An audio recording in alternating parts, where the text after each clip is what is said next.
Andrés Manuel López Beltrán sacó ayer una carta, no es ahí quien dice. Sí, ya desmintieron que ellos presentaron los amparos. ¿Cuál es su opinión? ¿Por qué se habría presentado esta figura a su favor junto con otras 14 personas? Y lo hizo, bueno, el abogado que es conocido también por defender a Caro Quintero. Bueno, hay un abogado que ya dijo que él no presentó nada. Es parte de la campaña de calumnias, así de sencillo. ¿Cómo es posible? Imagínense esto, que no sé quién, pero tiene que saberse quién. Porque tiene que saberse quién puso estos amparos y por qué. ¿Cómo es posible que a los hijos del presidente López Obrador alguien a su nombre ponga amparos en distintos lugares del país? ¿Con qué motivo? Evidentemente la calumnia, desacreditar. Es sencillamente parte de una campaña política, en contra de nuestro movimiento, del presidente López Obrador, de sus hijos. Quien nos escucha, quien nos ve, pues imagínense que de pronto ustedes, alguien, aparece por ahí un amparo que dice, no me vayan a investigar. A cualquiera de ustedes, imagínense, que alguien les hubiera puesto un amparo en su nombre. Usaron mi nombre, usurparon mi nombre para poner el amparo. Entonces, ¿qué sentido tendría poner los amparos? Desacreditar, calumniar. ¿Sería necesario eso junto a usted en estos días patrios? No, es falso. Es falso. ¿Qué información le dieron acerca de esta expulsión de Hernán Bermúdez? Fue parte de esta solicitud que hizo el gobierno, desde luego. Sí, ya no hizo falta el juicio de extradición porque esta persona entró de manera ilegal a Paraguay y cometió una serie de delitos en Paraguay. Entonces las autoridades paraguayas decidieron expulsarlo. Entonces hay un avión de la Fiscalía General de la República que en este momento está en Colombia y en algún momento pues ya partirá para México. La reforma al Poder Judicial, la Constitución, la reforma constitucional al Poder Judicial que fue publicada el 15 de septiembre de 2024, hace 1 año y 2 días. La reforma al Poder Judicial no solamente establece que los jueces, las y los jueces, las y los magistrados y las y los ministros deben ser elegidos por voto popular, sino que también establece una serie de acciones para hacer más expedita la justicia, que no haya estos juicios de 25 años para poder resolver un problema o una denuncia. Viene desde la Constitución. Entonces, para poder cumplir lo que dice la Constitución, se tienen que modificar una serie de leyes. Mañana van a venir el ministro Saldívar y Ernestina Godoy a explicarlo. Se tienen que modificar una serie de leyes. Entre otras leyes está el juicio de amparo. ¿Por qué se establece ahí, por ejemplo, que son 6 meses para un juicio mercantil? Pero vamos más abajo.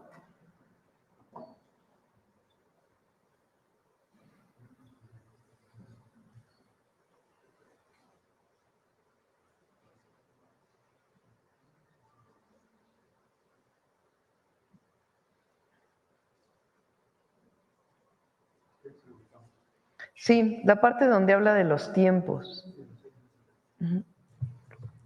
Porque esa es la parte de cómo se eligen a jueces. Entonces, la parte de los tiempos. Para que vean cómo desde la reforma constitucional se solicita esto. Ahora, por otro lado, resulta que en México,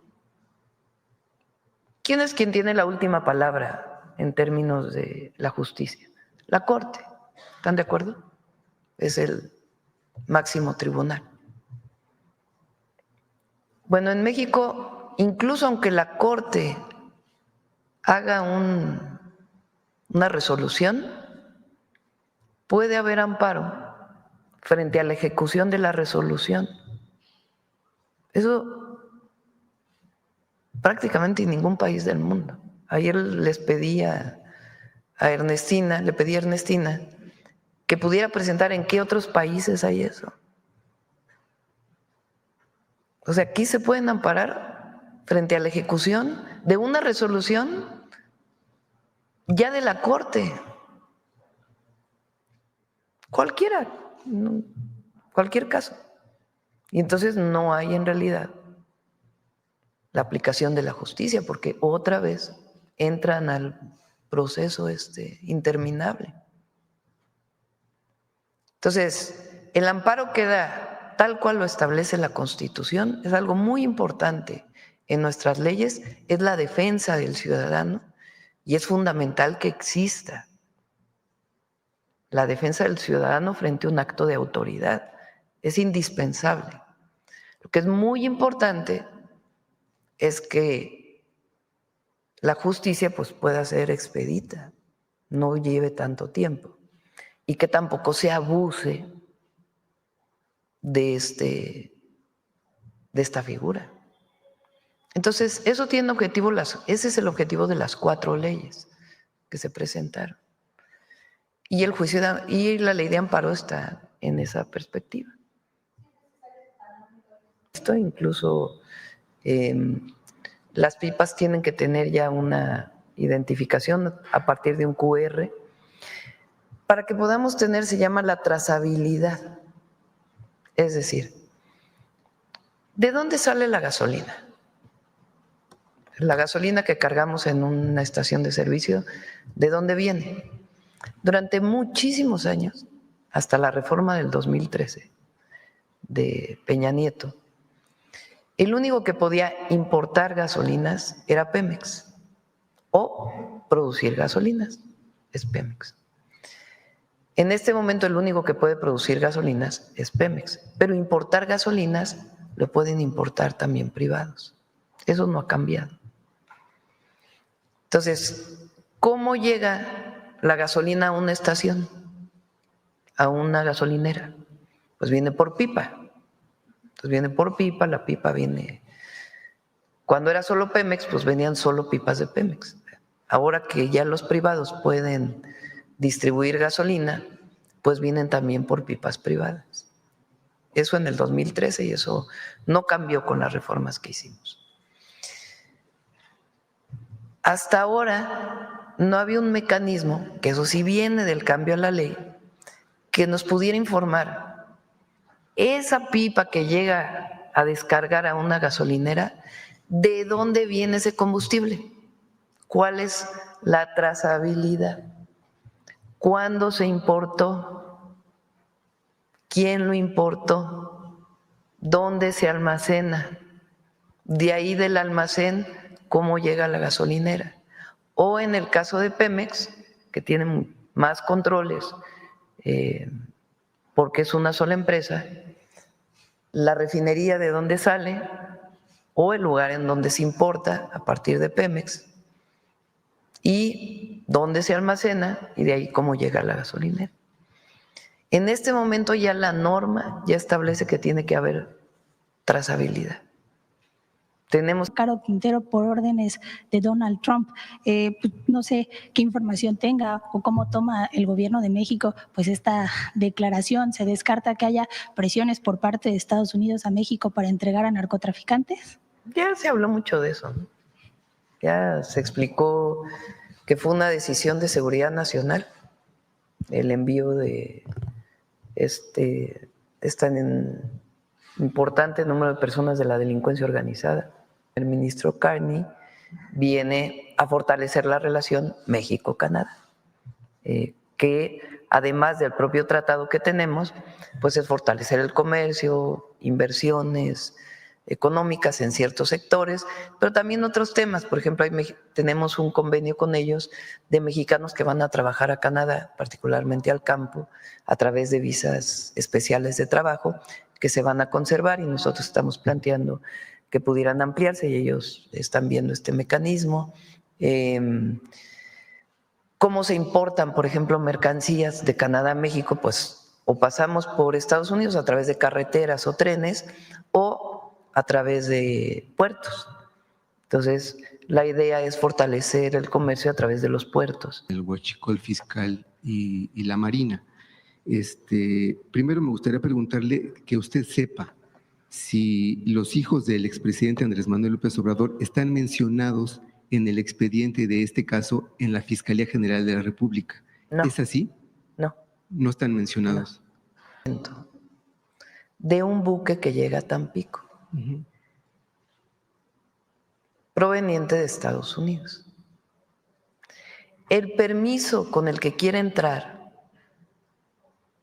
a descargar el contenido del buque es un permiso temporal de una sustancia química, de naftas.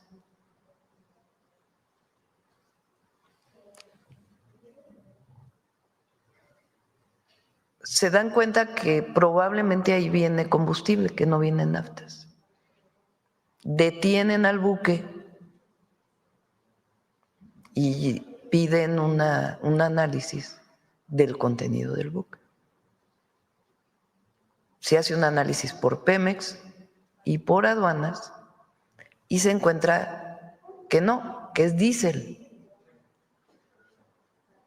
Y que el diésel proviene de Estados Unidos. Si hubiera sido una importación legal, pues en el documento con el que llegan a la aduana dice diésel y hay que pagar de impuestos tanto. ¿Por qué se le llama contrabando? Porque como quieren pasar otra sustancia, gato por liebre, como se dice comúnmente, entonces no pagan impuestos. Y como dicen que es una importación temporal, pues no se paga IVA ni siquiera. Entonces se dan cuenta que es diésel. Y algunos tanques que ya habían cargado, pues se les da seguimiento y se encuentra que llegan a una bodega y de ahí inician las investigaciones de qué empresas están involucradas, cómo fue que sale de Estados Unidos, quiénes participaron en el pedimento de este tanque o de este buque tanque de combustible. Ahí inicia la investigación. Y ahí viene entonces por parte de la Fiscalía General de la República, de la propia Marina, una investigación donde se dan cuenta pues que hay algunos elementos de la Marina involucrados y hay empresarios involucrados y la investigación continúa a partir de un buque que llegó en marzo de este año. Doctora, se encontró también, que se ha hecho público, una serie de carros tanque que venían en ferrocarril que también tenían permisos que no correspondían a lo que en realidad estaba en los tanques. Y ahí también inicia una investigación. Y a partir de ahí viene toda la investigación. Doctora, pero le quiero preguntar, es que en la conferencia anterior en materia de seguridad, el fiscal Alejandro Hertz dijo que la investigación había empezado hace 2 años, cuando el propio exsecretario de la Marina, Rafael Ojeda, había denunciado a sus propios sobrinos. Sí, probablemente eso lo tiene que explicar el fiscal, no soy la fiscalía. Pues se juntan las investigaciones, eso ocurre normalmente en las fiscalías. Si se abre una investigación por contrabando de combustible o huachicol fiscal, como le quieran llamar, pues ¿qué hace la fiscalía? Saca las otras investigaciones que ya tenía, que a lo mejor no tenían suficientes pruebas, y junta las investigaciones y a partir de ahí pues viene las detenciones y otras detenciones que tienen que venir hacia adelante. Y encuentran la participación de elementos de Marina y de empresarios, Claro. que son los que se estaban beneficiando de pues de esta venta ilegal de combustible. Claro. Doctora, me gustaría preguntarle del expresidente. Renunció al amparo, pero mediante la carta pública, que no lo ha hecho legalmente, por lo que pues renuncia mediáticamente al amparo, pero la cobertura jurídica sigue. O sea, ¿Pero qué quieres decir con eso? Mediáticamente él renuncia al amparo. O sea, él dice, yo no lo presenté, alguien más lo presentó. Sin embargo, o sea que jurídicamente en el expediente no lo ha hecho. O sea, Pero entonces le pregunto, ¿qué conlleva tu pregunta? preguntarle qué piensa de eso. O sea, Pues tendrá que también hacerse por la vía legal. Y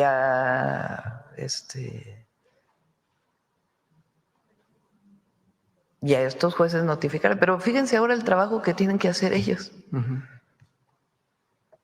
O sea, ahora ellos tienen que ir a decir, no, mire, fíjese que yo no presenté el amparo, por favor, retírelo. Ah, pues ahí está. Ah, mira. Aquí hay abogados, ¿verdad? Ah, no tiene firmas. Ya. Porque bueno, al final lo que entiendo… A ver, vamos a ponerlo otra vez, porque no tenía yo conocimiento de esta parte. Aquí hay una compañera que ayer dijo que era abogada. Bueno, ¿no trae firmas?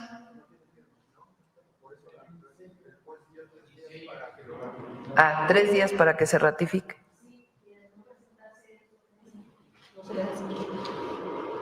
Ya, entonces no tienen que ir a cada juzgado. Claro. Doctora, por otra parte… ¿Cómo fue que este personaje, que fue secretario de Seguridad de Tabasco, digamos, se fue descomponiendo? ¿Y en qué momento se dan cuenta que primero no está cumpliendo con sus funciones y que pudiera estar vinculado con algún grupo delictivo? ¿Cómo se pide su destitución por parte del presidente López Obrador a Tabasco? Todavía no entrábamos nosotros. En el momento que hay indicios de que esta persona tiene algún vínculo, y a partir de ahí él decide salir y huir. Y después pues ya viene la investigación por parte de la Fiscalía del Estado de Tabasco y la Fiscalía General de la República. Pero es muy importante que se sepa todo este proceso, porque es muy fácil para la oposición la hipocresía en acción. Ahora, ¿no?, que nunca explicaron nada de García Luna, el coordinador del PAN en el Senado, que nunca explicó por qué se fue 6 años de México y que ahora regresó con fuero y que es el principal crítico ahora, ¿no?, porque es el uso político. Entonces, se va a dar toda la información de cómo fue que esta persona empezó a involucrarse y en el momento que hubo información se pidió su destitución e investigación. Ya para entonces el senador pues ya era secretario de Gobernación. Imagínense, participaba en el gabinete y se solicita la destitución por parte del secretario de Gobernación y del presidente entonces. Claro. A Merino, que estaba de gobernador, Merino lo destituye, este señor se va y inician las investigaciones. Pero esta cosa de que ahora el senador Adán Augusto tiene que renunciar hoy, tiene que a ver qué dicen las investigaciones, ¿verdad? Porque lo que no es ahora la prensa, algunos medios de la prensa, son los juzgadores. Loret de Mola ahora es el principal juzgador, cuando todavía no explica todos sus montajes o las mentiras que dice todos los días. Entonces, hay que esperar las investigaciones, como lo dicen, y ya el senador ya dijo, si necesitan de mi declaración, Claro, la doctora. voy a presentar. Usted Entonces, todo menciona. esto es importante que se conozca. Ujú. Nosotros no vamos a esconder a nadie, ni tampoco vamos a defender a nadie si resulta que hay pruebas que es culpable. Pero lo que no nos parece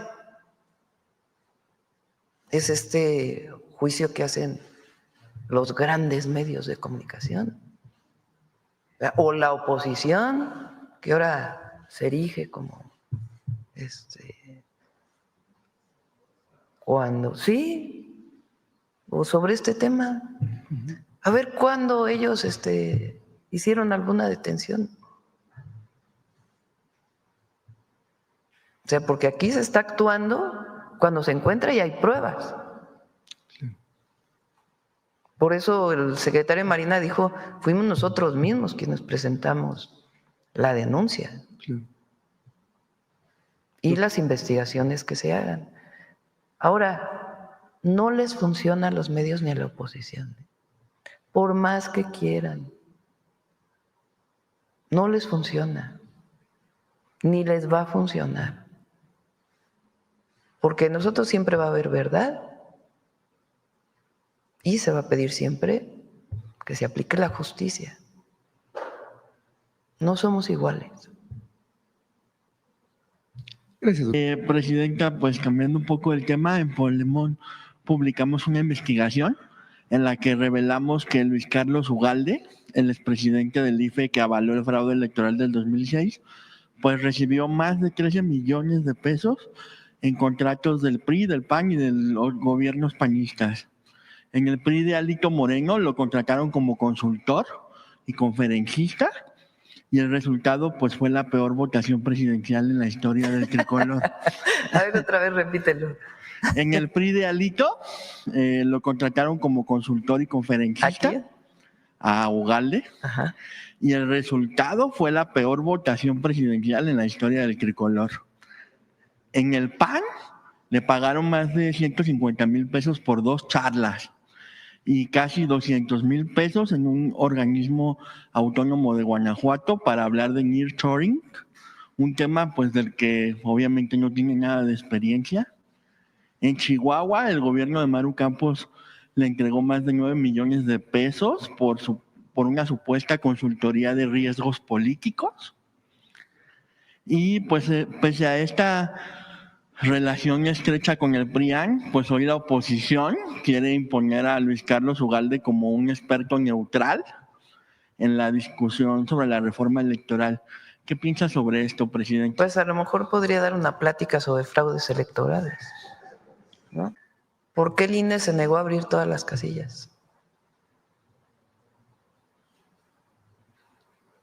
Cuando la gente en las calles pedía voto por voto, casilla por casilla. Entonces, él fue uno de los articuladores del fraude del 2006. Para todos los jóvenes que nos escuchan, que a lo mejor tenían 6 años en el 2006, 4 años. En el 2006, candidatos a la presidencia de la República, los principales, digamos, Andrés Manuel López Obrador, entonces no existía Morena, era por una alianza donde estaba el hoy Movimiento Ciudadano, se llamaba Convergencia, el PT y el PRD, el PAN, Calderón y PRI, madrazo, o uno de los principales accionistas de latinos, ¿no? Conocido por haber participado en una carrera atlética,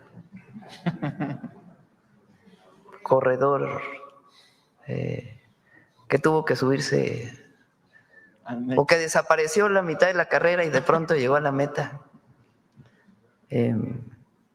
Bueno, esos eran los principales candidatos. Se se viene una campaña contra Andrés Manuel López Obrador, pagada en los medios de comunicación por muchos empresarios. Andrés Manuel López Obrador, un peligro para México, con mentiras, como muchas de las de ahora. Muchas mentiras.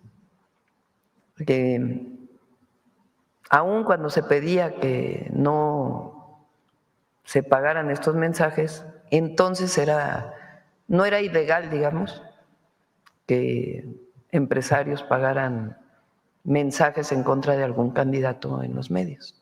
Después se hizo ilegal y por eso hoy solamente son tiempos oficiales en los que puede anunciarse un candidato o candidata de algún partido.